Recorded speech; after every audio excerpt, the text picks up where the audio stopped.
Part 26 की starting होती है और गूक्यान देखती है मिस्टर फू उसको लेकर सबको गलत सलत बोल रहे हैं और मिस्टर फू गूक्यान को बोलते हैं देखो तो कौन आया है, लगता है हमारी चीफ गूक्यान आई है। तो गूक्यान बोलती है आपको आज क्या हुआ, आप ऐसे क्यों बोल रहे हो। तो मिस्टर फू बोलते हैं मैं तुम्हें चीफ गूक्यान नहीं बोलूँ तो क्या बोलूँ, अच्छा डायरेक्टर गू बोलूँ क्या, ये सही लग रहा है। और अब बाकी कलीग्स भी गूक्यान को सुनाने लग जाते हैं जो देख गूक्यान बोलती है आप लोग मुझे गलत समझ रहे हो, मैंने उस प्रोजेक्ट में बस इसलिए पार्टिसिपेट किया था कि मैं लोगों की मदद कर सकूं, ना कि अपने फ़ायदे के लिए किया था। लेकिन शायद आप लोगों को मेरा ये मूव पसंद नहीं आया, इसलिए मैं आप लोगों से उसके लिए माफ़ी मांगना चाहूँगी।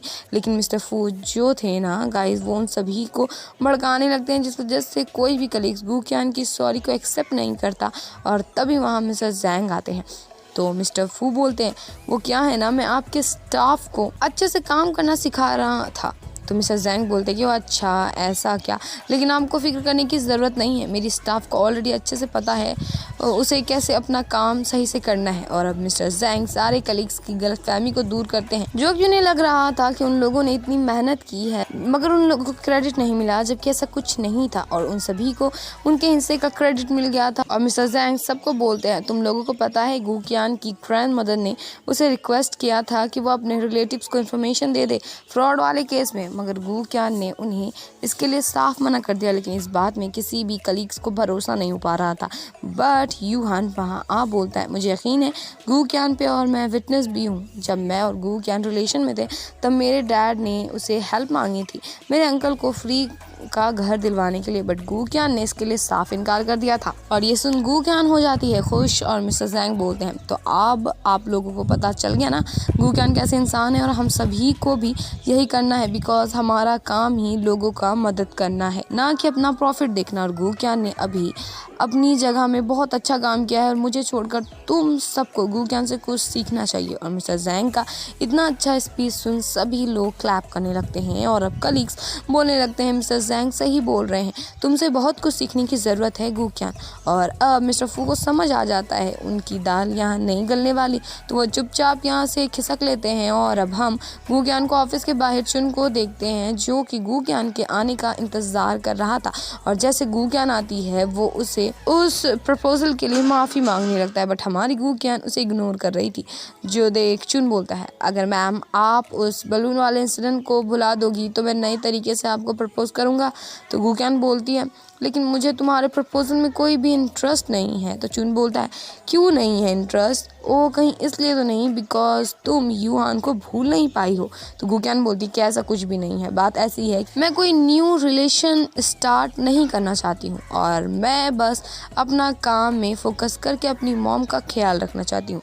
तो चुन बोलता है पर मैं तुम्हारा ख्याल रखना चाहता हूँ तुम्हारे साथ रहकर। और इधर हम मिसेस लुई को देखते हैं जो कि मिस्टर जून को कॉल करती है, मगर मिस्टर जून उनका कॉल कट कर देते हैं। जो देख मिसेस लुई भी सोच में पड़ जाती है कि मिस्टर जून को क्या हुआ है, जो कि उसका कॉल उठाने के बजाय कॉल कट कर देते हैं। और मिसेस लुई मैंग जी को कॉल कर उसे पूछती है क्या तुम्हारे डैड बिजी हैं जो फ़ोन नहीं उठा पा रहे और कुछ वीक से वो उनसे मिलने भी नहीं आ रहे हैं और आज तो उन लोगों की वेडिंग एनिवर्सरी है फिर भी वो उनसे मिलने नहीं आए। तो ये सुन मैंग जी बोलती है कि वो बिज़ी होंगे, कोई नहीं मैं आती हूँ आपसे मिलने के लिए। और इधर मिस्टर जून होटल में थे जहाँ वो जियान को गूक्यान की जांच पड़ताल में लगा देते हैं जस्ट बिकॉज वो फ्रॉड वाला जो लिस्ट निकल गया था। इससे मिस्टर जून की भी काम में दिक्कत आ रही थी और वो जियान को गूक्यान को लेकर इन्फॉर्मेशन कलेक्ट करने को बोलता है। और उनकी ये सारी बातें छिपके मॉडल फांग सुन रही थी। और अब मिस्टर जून शावर लेने के लिए चले जाते हैं और उस बीच फांग क्या करती है जितने भी प्रोटेक्शन के पैकेट होते हैं उसमें होल कर देती है सुई से जिससे वो प्रेग्नेंट हो सके। और इधर हम मिसेस लुई को देखते हैं जो कि बहुत गुस्से में थी और उनके पास मैंग जी आती है और उनसे पूछती है कि वो ठीक तो है ना। तो मिसेस लुई बोलती है मुझे क्या होगा, बस मैं इतना सोच रही हूँ आज तुम्हारे डैड यहाँ क्यों नहीं आए जबकि आज हमारी वेडिंग एनिवर्सरी है, कहीं तुम्हारे वेडिंग सेरेमनी में मैंने कुछ ऐसा वैसा तो नहीं कह दिया ना जिससे उन्हें बुरा लग गया हो। तो मैंग जी बोलती है नहीं ऐसा कुछ नहीं है, आप ज़्यादा सोच रही हो। और यहाँ मैंग जी झूठ बोल देती है कि मिस्टर जून काम की वजह से ट्रिप में गए हुए हैं और वो ऐसे बस इसलिए कर रही थी बिकॉज उसकी मॉम दुखी ना रहे। और ये सुन मॉम भी रिलैक्स हो जाती है। और इधर जियान हॉस्पिटल आता है आंटी से मिलने के लिए जहाँ वो अगेन अपनी बकबक शुरू कर देता है और अपने आप को अमीरों की तरह दिखाने की कोशिश करने लगता है और फिर वो गूक्यान की तारीफ़ें करने लगता है लगता है उस फ्रॉड वाले केस को लेकर। और अब वो पॉइंट में आकर सीधा वूक्यान से पूछता है क्या वो इस प्रोजेक्ट के दूसरे हिस्से यानी कि कंस्ट्रक्शन एरिया की भी इंचार्ज है। तो वूक्यान बोलती है नहीं, उसकी रिस्पॉन्सिबिलिटी मेरी नहीं है, और वैसे तुम क्यों ये सब जानना चाह रहे हो। तो जियान बोलता है अरे तुम्हें नहीं पता, मेरा भी तो एक टाइम सपना था पब्लिक को सर्व करने का, इसलिए तो मैं तुम्हें टिप्स देना चाहता था, और तुम्हें तो पता ही है मेरे पास कितना नॉलेज है। और अब वूक्यान उससे पूछने लगती है कि वो क्या काम करता है, लेकिन जियान उसे कुछ नहीं बताता और अपना काम होते हुए वहाँ से निकल लेता है। और अब जियान आ जाता है मिस्टर जून के पास, जहाँ वो पहले तो बस अपनी काम की तारीफ़ें करता है और फिर आंटी की कंडीशन के बारे में बताने लगता है, लेकिन मिस्टर जून उसका मुंह बंद करवा के उसे सीधा असली पॉइंट में आने को बोलता है। तो जियान उन्हें बता देता है कि वूक्यान कंस्ट्रक्शन एरिया की इंचार्ज नहीं है, और अगेन वो अपनी तारीफ़ें हाँकने लगता है। तो मिस्टर जून बोलते हैं क्या तुम जब देखो बक बक शुरू कर देते हो, तुम्हारे पास पिक का दिमाग है क्या, अपने आप को देखो कैसा लुक करते हो, सिंपल ड्रेसअप भी करके तो रह सकते हो। और एक बात समझ लो, मेरे सामने काम के अलावा कोई बेफालतू बात मत करना। और अब मिस्टर जून जियान को अपने कैबिन से बाहर भगा देते हैं और उसकी नकल करने लगते हैं। और इधर चुन अपने घर आता है जो कि बहुत दुखी होता है। तो डैड उससे उसकी दुखी होने का रीज़न पूछते हैं। तो चुन बोलता है मैं ऐसा क्या करूं जो वो मुझे एक्सेप्ट कर ले। तो डैड बोलते हैं तुम तो लड़कियों को बहुत जल्दी फंसा लेते थे, तो अब क्या हो गया। और अब डैड उसे आइडिया देते हैं कि तुम उसे हमारे घर में इनवाइट करो और बोलना मैंने इनवाइट किया है, तब वो ज़रूर आएगी। और इधर हम यूहान और मैंगजी को देखते हैं, जहाँ यूहान मैंगजी का पैर दबा रहा था और वो उसे बोलता है वो उसका ज़िंदगी भर ऐसे ही ख्याल रखेगा, और मुझे माफ़ करना बिकॉज मेरा घर बहुत ही छोटा है और तुम्हें यहाँ रहने में दिक्कत पड़ रहा होगा। तो मैंगजी बोलती है पर मुझे तो ऐसा कुछ नहीं लगता, मैं तो यहाँ बड़े आराम से रह रही हूँ, और जब तक मैं अपने बेबी और तुम्हारे साथ रहूँगी तब तक मैं बहुत खुश रहूँगी। और इधर हम चुन को देखते हैं जो कि बड़े मज़े से रेस्टोरेंट में खाना बना रहा था, और उसके पास फांग का कॉल आता है जो कि उससे फ्लर्ट कर रही थी, और उसे चुन क्लियर कर देता है कि अब वो उसे कॉल ना करे बिकॉज वो एक लड़की से प्यार करता है और उसके साथ वो बहुत सीरियस है। लेकिन फांग उसे एक डिश बस टेस्ट करने के लिए रेस्टो बुलाती है और चुन डिश टेस्ट करने के लिए मान जाता है।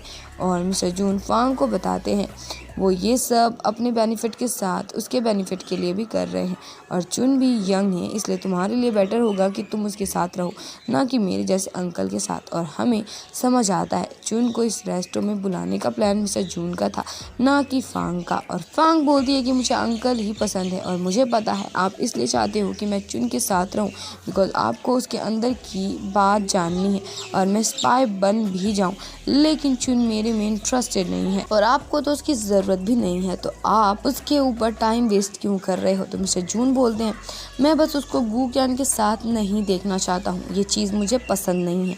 और अब चुन होटल आता है जहाँ वो पुल में फांग को देखता है और उसे बोलता है वो उसके पास नहीं आएगा बिकॉज उसे लगा था वो उसे फेमस शेफ से मिलवाएगी और उसका डिश टेस्ट करवाएगी, लेकिन वो तो कुछ और ही करना चाहती है।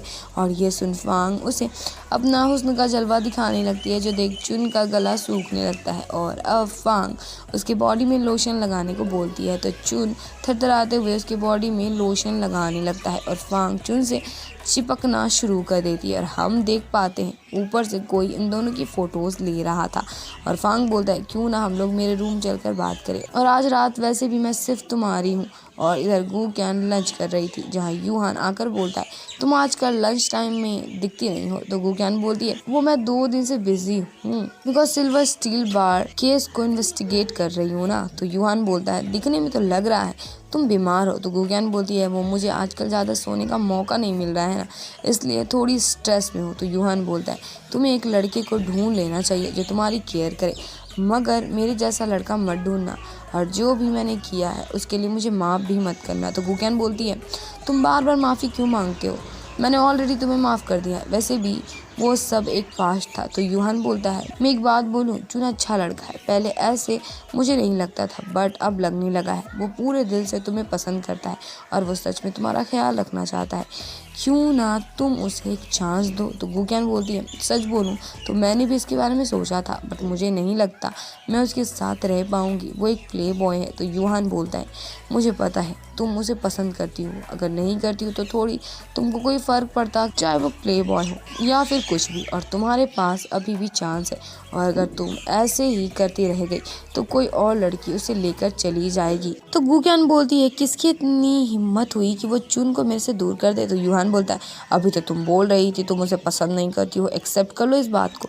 और इतना बोल यूहान वहाँ से चला जाता है। और तभी गुक्यान के फ़ोन में चुन और फांग की फ़ोटोज़ आती है, जो देख गुक्यान को चुन पे बहुत गुस्सा आता है। और इससे हमें समझ आ जाता है ये काम सच जून का था, बिकॉज वो गुक्यान को चुन के साथ नहीं देखना चाहते थे। और गुक्यान चुन को गुस्से में कॉल करती है और चुन बहाना मारने लगता है। तो गुक्यान उसे सुना के कॉल कट कर देती है। और अब नेक्स्ट डे चुन आंटी के पास हॉस्पिटल आया हुआ था, जहाँ गुक्यान उसे देख उसके ऊपर भड़क जाती है। और चुन उसे साइड में लेकर आता है और एक्सप्लेनेशन देने लगता है कल के इंसिडेंट को लेकर। बट गुक्यान को उसके ऊपर भरोसा नहीं था, तो चुन गॉड की कसम खाकर बोलता है वो फांग के साथ रूम तो गया था, मगर उसने उसके साथ कुछ भी नहीं किया। बट गुक्यान उस पर भरोसा ना करते हुए वहाँ से चली जाती है। और अब चुन घर आकर श्याओ से मदद मांग रहा था गुक्यान को मनाने के लिए, तो श्याओ उसकी मदद करने के लिए मान जाती है।